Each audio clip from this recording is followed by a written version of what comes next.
burns himself probably feels threatened by someone in Seattle or Portland area, Seattle.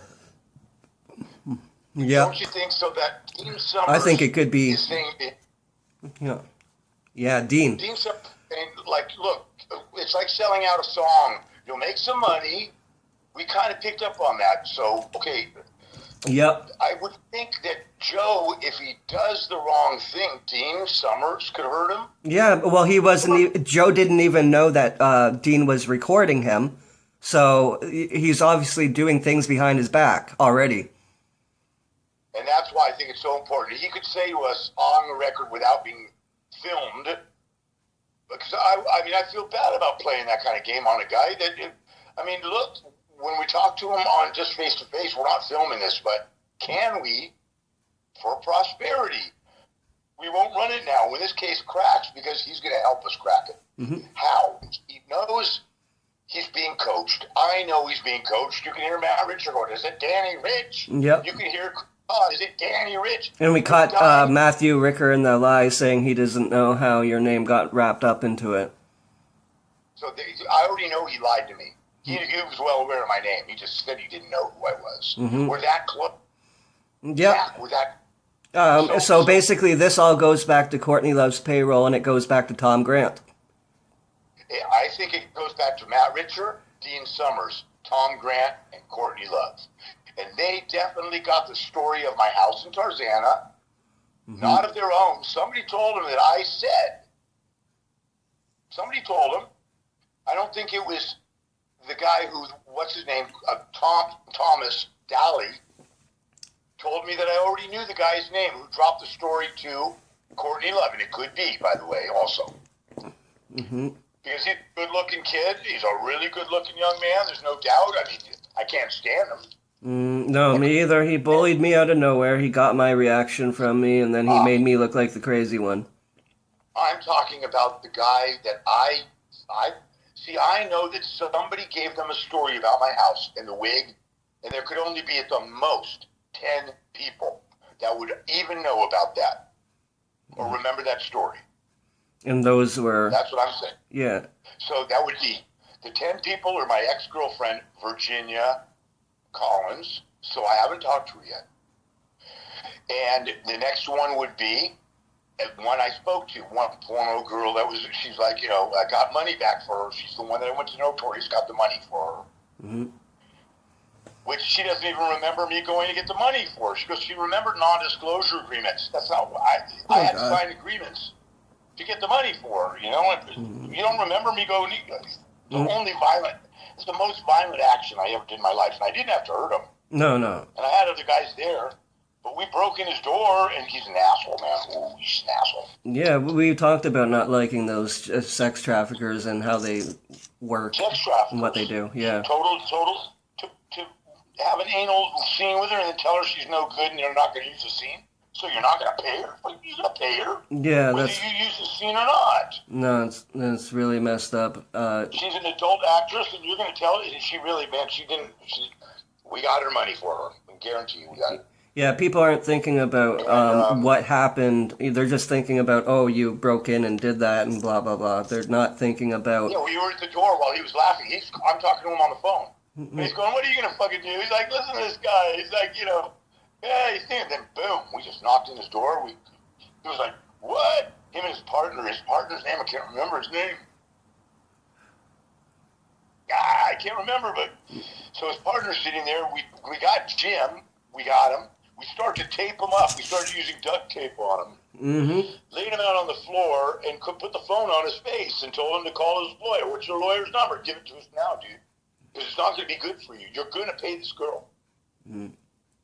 So he said, I got to talk to my lawyer. We got to have a paperwork or something. I'm going, fine. Just fucking call your lawyer.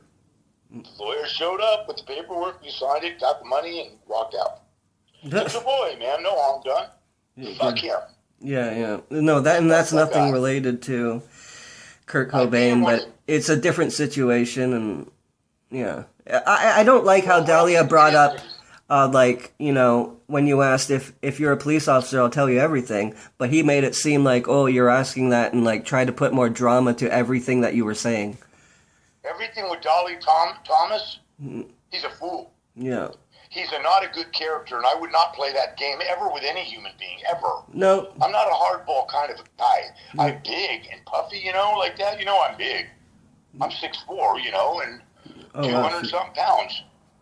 And I've had a couple girlfriends take me to court, but I've had a couple wives on domestic violence, which I did not do. I'm telling you, I didn't do it. Yeah. And this girl, one of them, the main one, but the first one was my wife. I was married to her.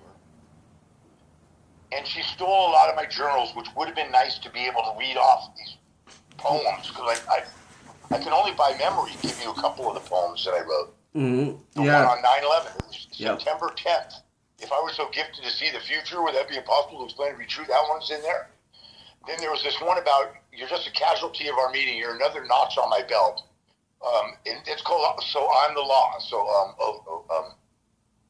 So I live in fear. Does that make you happy? I've lost everything and can no longer fight for what I believe in.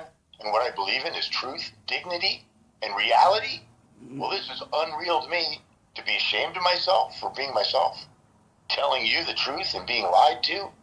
Wow, well, there's not much more that I can do. And there's no one that I can trust or listen to. I cannot do it your way. It's not a way that I'm accustomed to. To tell everyone that I'm better than you, to tell everyone that you're going to do everything my way, and if you don't do it my way, I'm going to take everything you own. I'll take everything you love. I'll take your dignity. I'll take your reality.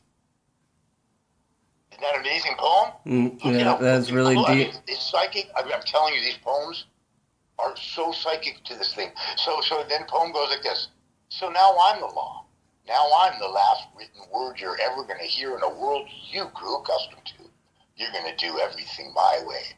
And if you don't do it my way, I'll be more than happy to take everything you have, everything you love, your dignity and your reality, because now I'm the law. And then it goes, it pauses and goes, now. The poem's called I'm the Law. So you want me to recite it again? No, I have a lot too. I should tell you some of mine too, but it's on my website. I just can't connect right now to it. So the poems that I think are so amazingly close. In July 6, 1996, when I did the rave, I was playing the rave with my band, and I have a copy of the EP, by the way, to send you also. I sent you another song. Yeah. That one that I sent you yesterday, For Love of Linda, I did it 17 years ago. Did I send it to you, Love of Linda? Yeah, you did. And you were talking about the guy who did the Born to Be Wild song as well. Okay, that one came later. That came in the night. Oh, yeah, no, that one came. Yeah, the Born to Be Wild. We did the song with Mars Bonfire. If you look Mars Bonfire up, you'll see he is absolutely the sole credited wrote Born to Be Wild. So that keyboard, the little organ thing, and got a lot of toys for Christmas underneath the Christmas tree. We dallied for the sweet endearment, and Santa's been good to me. It's got a lot of windows I'll be washing, decorations I'll be taking down. The stain of juice, or the spill of juice stains my something, not on my evening gown. So that's how the song goes. So you can even say that into an AI app now, sing it like that, and the AI will actually put instruments to what you're saying. I didn't know that. No. Yeah, you could do that too. There's a tape recording of us though that was done on a show called LA to Nashville, and we were interviewed by Bob Saldania, and he's on public broadcasting, and it's an excellent film. And he recorded the band, and oh my God, the music was so beautiful, the way he recorded it. And the video he did, it was like, and none of us can find it. Oh, fuck. I wish we could find this. I wish we could find the news footage of you at Kurt's house in 1994. That I'd show up in a piece? Do you remember what you were wearing? I thought, look at it. There's one piece in the front, but he's standing on the opposite side because I know exactly what side I was standing on. The guy he's got, because I have bad posture, and this guy looks like it's me, so, and I don't remember what I was wearing. I have no idea. But I think it was all black. Okay. I know that I wore nicer clothes because I'm sure I was going to a hair show. But I brought funky clothes too, but I hate traveling with very much at all. So I would have just worn all black, I thought. I don't really remember those, Zach. It's a long time ago. I know, I was 1 year old. Face. Yeah. North Face. I thought I was wearing North Face. Okay. Oh, okay. That would be North Face is like a ski parka, you know? Yeah, I had some of that clothing, and I still see people wearing that today, like brand new clothing of it. And in those days, I had a Christian Dior full-length trench coat. I think it was Christian Dior, or maybe it was Claude Montana or something. It was so bitching that coat, but I know I wasn't wearing it on that day. Oh, okay. Yeah. It could have been a hoodie of some sort. But I don't remember. Yeah, I'm looking at photos of his house right now, and I just want to see all the fan photos, you know, of all the fans around the house when the news was put out there. I might have had a backpack on. I can't remember if I was wearing a backpack. I don't think so. Okay. But you know, Dolly tried to say to me, "Is this you sitting on the curb?" He had a picture of this guy sitting on the curb. And it looked like me. I mean, the guy's face looked like me. Totally, it looked like me, but it's not me. I know it's not me. Okay. But it sure looked like me.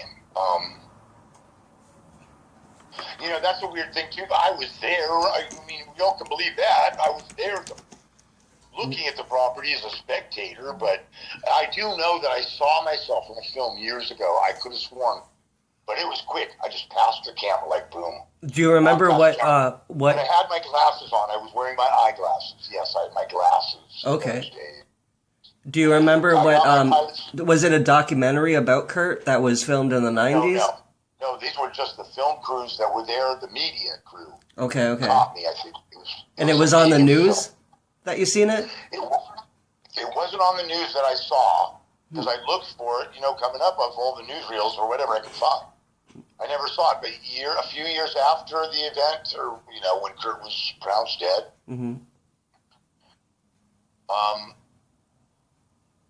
I was watching a tape came up, like on the YouTube or something, and I could have sworn it showed the whole scene, everything from my perspective. That's why I think some of that film that we're watching, looking down on the greenhouse from the backyard or whatever, from the street behind it. Looking at it right now, It's that's where I was. That's where I was most of the whole day, or whatever I was there. And honestly, I don't remember exactly. Oh. You went out for a bit. You back? I'm here. Okay. Keep going. Are you back? Are you back? Good. Yep. Yeah, let me stop this for a little bit. I'm gonna roll a joint. Yeah, me too. Okay. I'm gonna take a hit in a minute. Yeah. For sure. Yeah,